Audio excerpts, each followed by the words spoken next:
The other thing that's really important is lower driver turnover. There's a correlation between turnover and accident frequency. The lower the turnover is, the lower accident frequency is.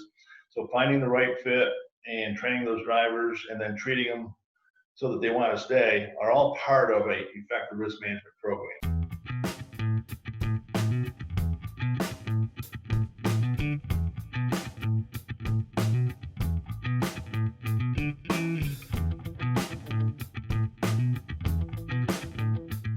Welcome everyone to another podcast. This is Solving Your Driver Problem. I'm Scott Ray, today here with Bob Bernatchez. Bob is our insurance guru. He's one of our partners in the insurance world. And this man, if I got a question about insurance captives, he's who I go to. So I thought he'd be a great resource for the listeners today. So Bob has been in the insurance game since 1986, according to LinkedIn. Bob, I don't know if it goes back further than that. But that's when you met our CEO, Mark Gardner, back in the day. You guys were part of the Hard Chargers Club at Progressive Insurance, which I've learned is kind of like the Bill Parcells coaching tree. Somewhere in Cleveland, there's always a progressive background in there. That's true. And so after a few stops along the way, you decided, fall of 2013 was a good time to get out, hang out your own shingle. And that was when the planning phase started. And as we talked about, March 1st, 2015 was when opening day was for you. And so for those who don't know, we've watched Bob go from a whiteboard to a successful captive in 5 years. And so, Bob, thank you for joining us today and welcome. Thanks for having me, Scott. So we'll start with a little Captive 101 for folks who don't know. Tell us about what they are and why they were created. Some people have described captives as a do-it-yourself insurance company. Generally, the captive is an insurance company that's created for the benefit of the owners.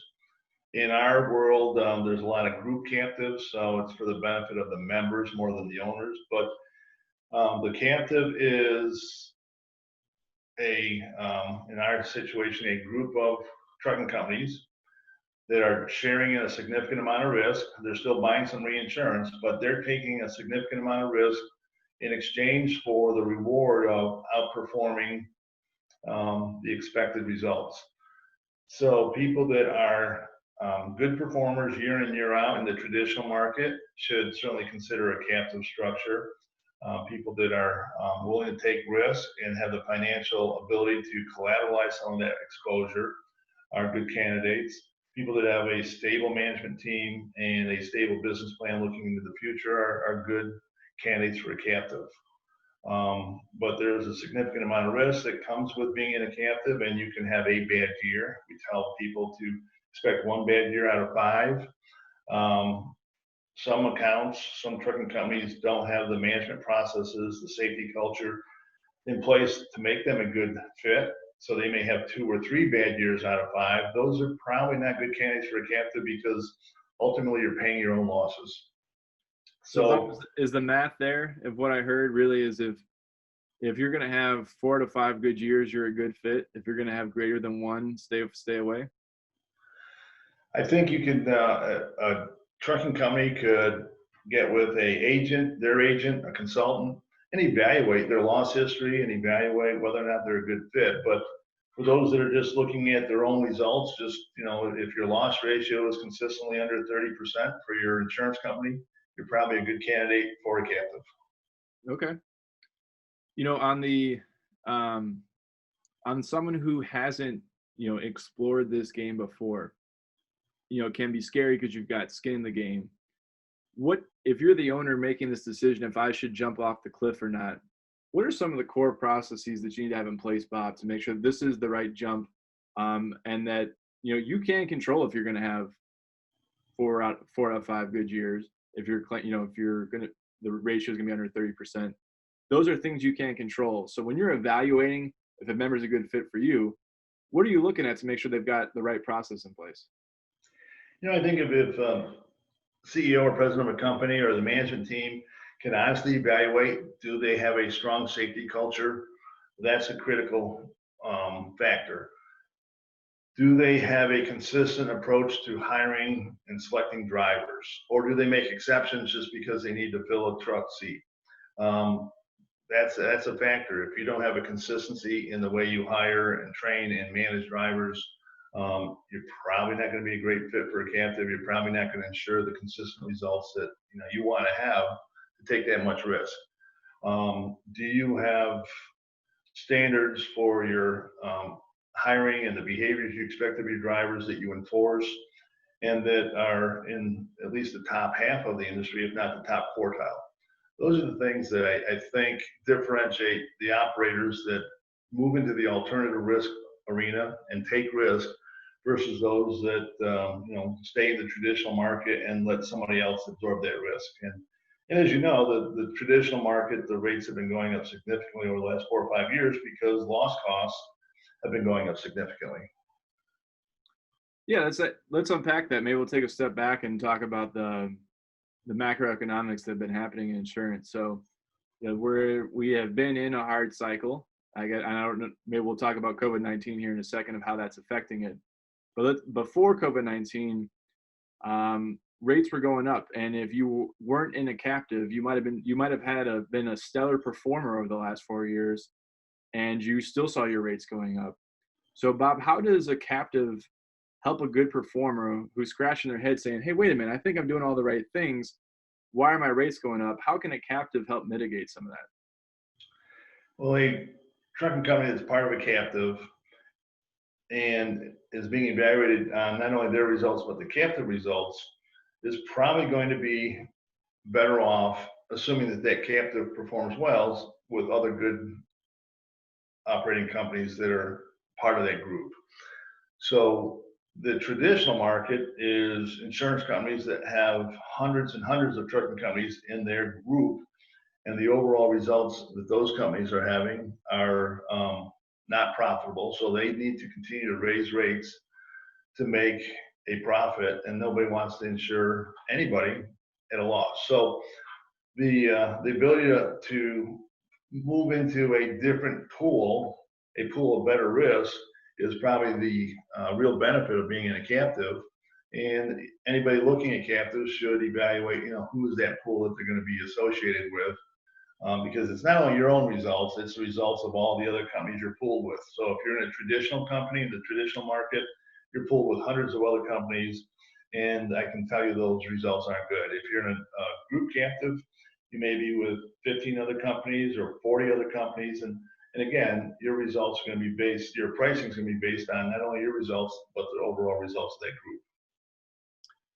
So, Bob, I don't know if anyone's as interested as we are on it. So, at the risk of losing some people here, what's the macroeconomics that cause a hard insurance market? Losses exceed premiums. Why are losses exceeding premiums? Because plaintiff attorneys have gotten so much more effective at suing trucking companies. And they're effective at making a good company look bad in front of a jury. They're effective at getting large awards, which is causing the insurance industry to settle out of court, not take a risk of getting a nuclear verdict, but paying significant amounts of money to make a claim go away. And those costs are way higher than they were 5 years ago and 10 years ago. So the inflation factor for the auto liability is significantly above what had been planned for. So people who are pricing this business are looking for 7, 10, 12% increases to not only catch up, but to try to get ahead of that curve and to make money. So it's going to continue, I think, for the next 3 to 5 years, because the cost of large claims will continue to go up at about that same rate. Yeah, it doesn't seem like plaintiff lawyers in the United States will stop suing people anytime soon. As we say, we're seeing more folks involved in accidents get lawyered up and see a trucking company's dollar signs. So if that's the primary driver, Bob, it appears that's going to be more common. That's not going away anytime soon. Would you agree? It's not going away, absolutely. And the amount people are expecting for a small, what we call fender bender, is ridiculous. But that's what trucking industry is facing today. So that makes sense with one of your members, our clients, who's a big fan, something that he's been telling me, Bob, for 5 years aligns with this. And that's part of the reason why he enjoys using A-Suite is he says, when I get into an incident, I want to build a wall of documentation and I want to put it in front of the plaintiff lawyer as quick as possible. It says, look, this is an isolated event. Here, look at this stack of 75 pages. I want to show you all the things that this driver has been through. It's all documented. It's all here. We put him through this training program. He's been CCC certified. This is an isolated event. This is not, do not tack the integrity of our safety culture, our safety department. That is what his approach is. It's war out there, and he knows that he's got to be aggressive and he's got to be quick, and really just tell the plaintiff attorney, go fish another pond. Don't mess with me. I got my act together. And I think that's effective because there's a lot of opportunities for those plaintiff attorneys, and they're not going to want to spend their time on a fight they're going to lose, mm-hmm. or a battle that's not going to be easy. I think that what they're looking for is the quick rollover, and so those trucking companies that document the training, document the event, and defend the claim with vigor are probably going to do much better in the long run. So that's what's happening out there in the macro world. Plaintiff attorneys seeing dollars and cents. We say, it's hard to say a blanket statement of all, but let's say most accidents are preventable. We do know that all accidents have a cause, and they're caused by humans. So we know that. And we can put tools and process in place to mitigate so we don't have to those accidents, so we don't have to deal with a plaintiff attorney in the first place. And so the driver's actions, Bob, you've always told me the driver's behaviors on the road are ultimately what determine if you make or lose money that year. So what are the keys from your perspective if you were to coach when you coach your members, or maybe if you're evaluating again if they're a good fit, what are you looking for to make sure that company's properly coaching, addressing the driver's behaviors? Scott, it starts with the selection process. So I'd say we want the members to be really selective, and that means they have to probably talk to more drivers to be able to keep their trucks moving, to be more selective. And then once they've got that driver on board, I think it's important that they continue to reinforce the behaviors they're looking for, train consistently and effectively so that those drivers hear the message over and over again. And then the other thing that's really important is lower driver turnover. There's a correlation between turnover and accident frequency. The lower the turnover is, the lower accident frequency is. So finding the right fit and training those drivers and then treating them so that they want to stay are all part of a effective risk management program. So we're looking for all of that in the people that come on board, and then we're trying to enhance what those members are doing. And our partnership with Avatar has allowed us to help a lot of those members enhance those processes.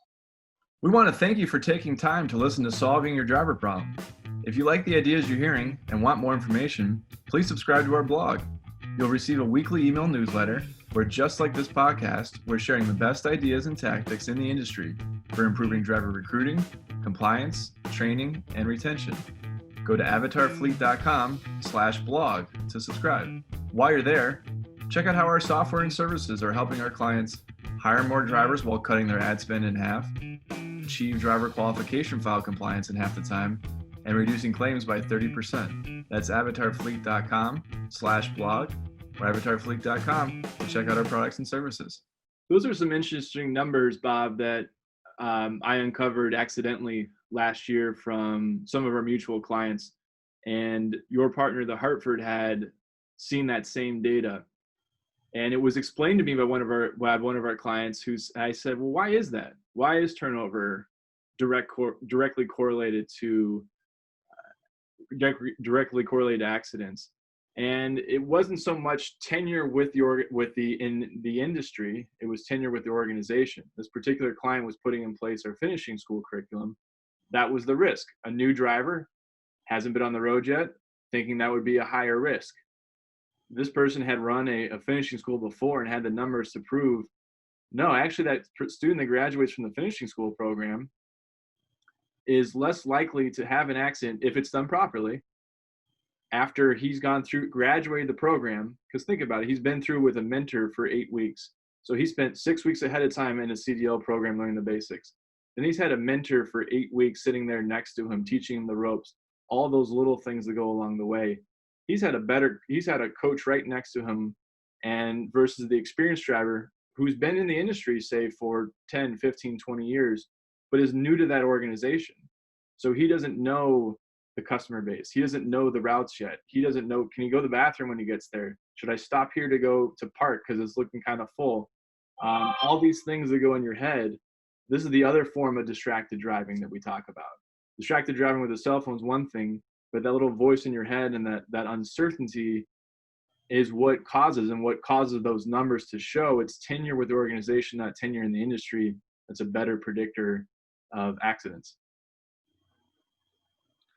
So Absolutely. not a question there, just an interesting tidbit that we discovered last year at the fall management meeting. So as we move on, let's talk about a current topic. I know people may be sick of talking about COVID-19, but we'll talk about it from an insurance perspective. So many of your clients and all across the industry, some clients have been unaffected. We've got friends in the road construction business. Hey, the government's taking advantage of that. There's a lot of road construction.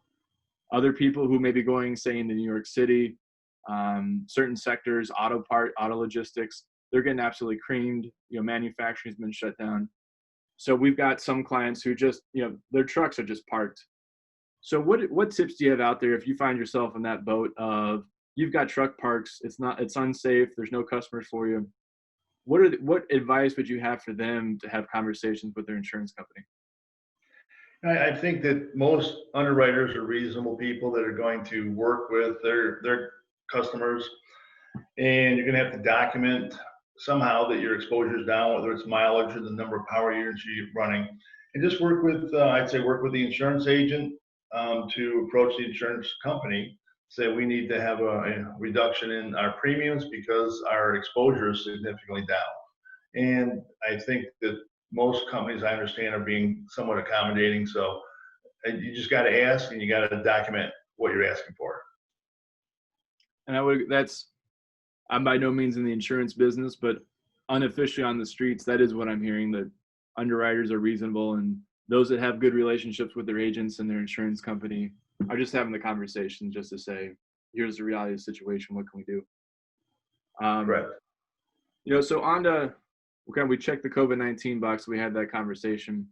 Moving back into how I know if I'm a good fit for an insurance captive.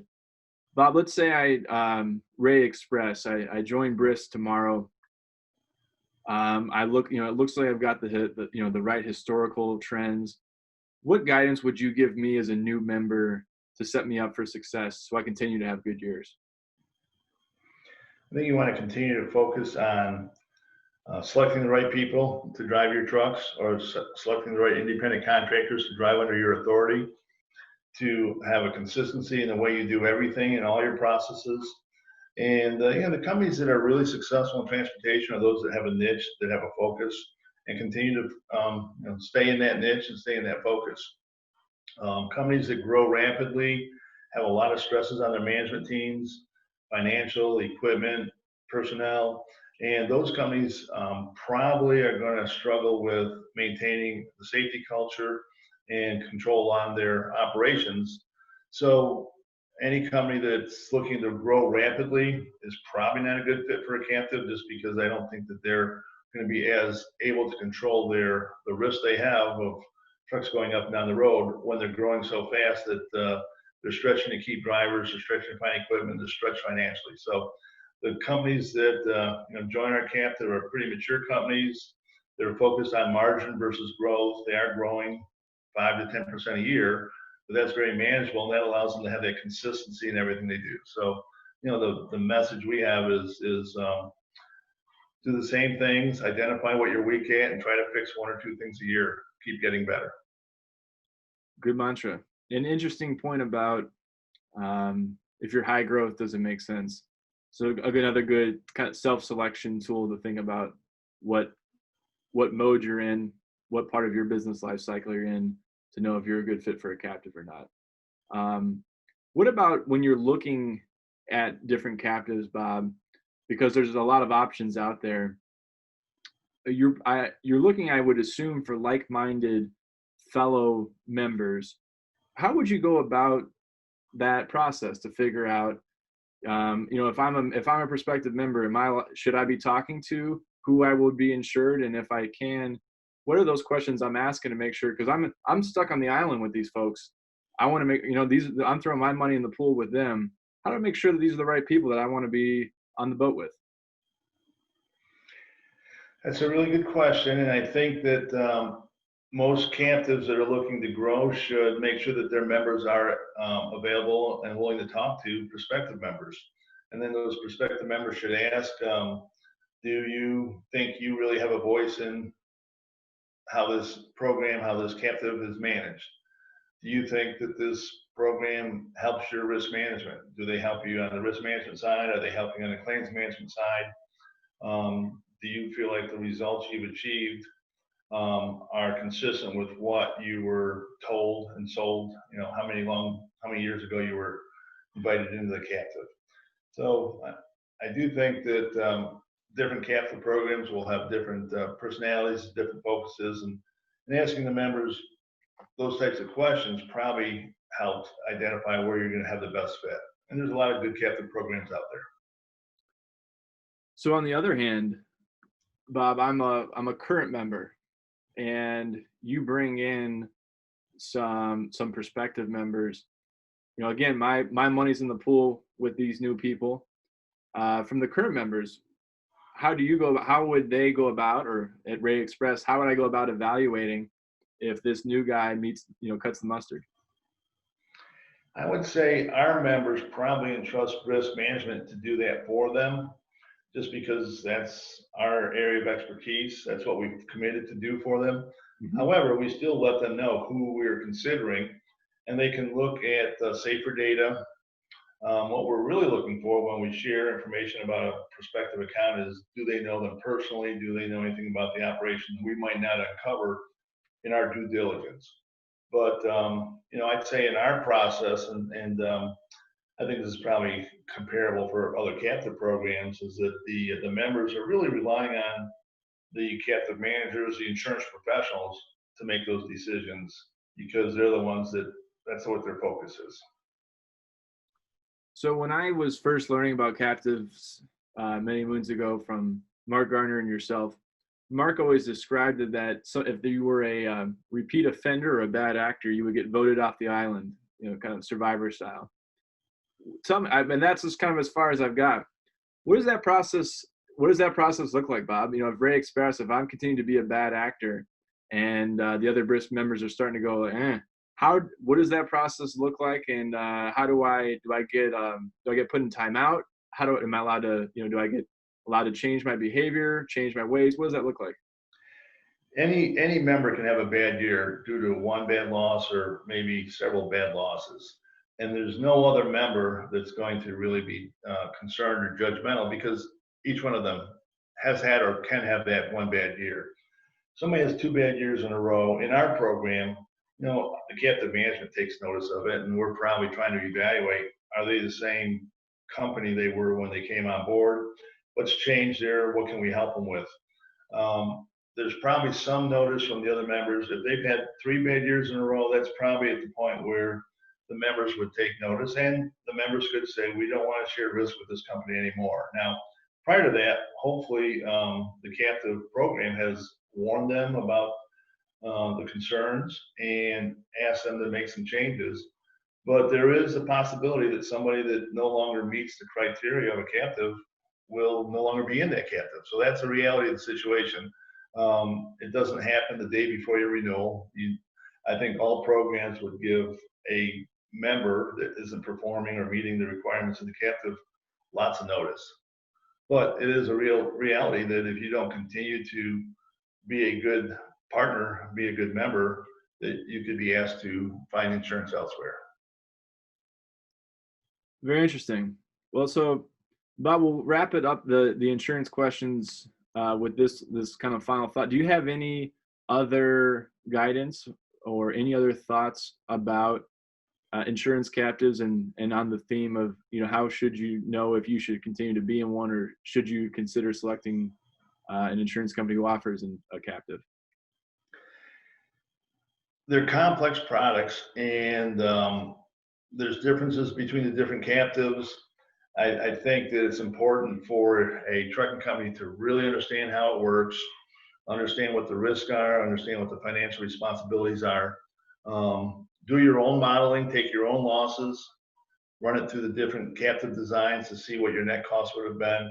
Have your agent or a consultant help you do that. But I think you really have to just understand what the captive mechanism looks like and how your own experience would have performed. That's really probably the most important thing you can do to evaluate if this is right for you. There's a lot of other factors you want to look at, but that probably is the one that's the empirical evidence of what would have been the net cost compared to what you paid is probably the best approach to take. So that was the last insurance question. The final question is a reflective one. This is the one I ask all the guests on the podcast, Bob. And it's really simple. What accomplishment are you most proud of in your career, and why? That's a big question. My career started in trucking for about 5 years. Then the rest of it's been in insurance and different aspects of the insurance world, but all related to insuring transportation companies.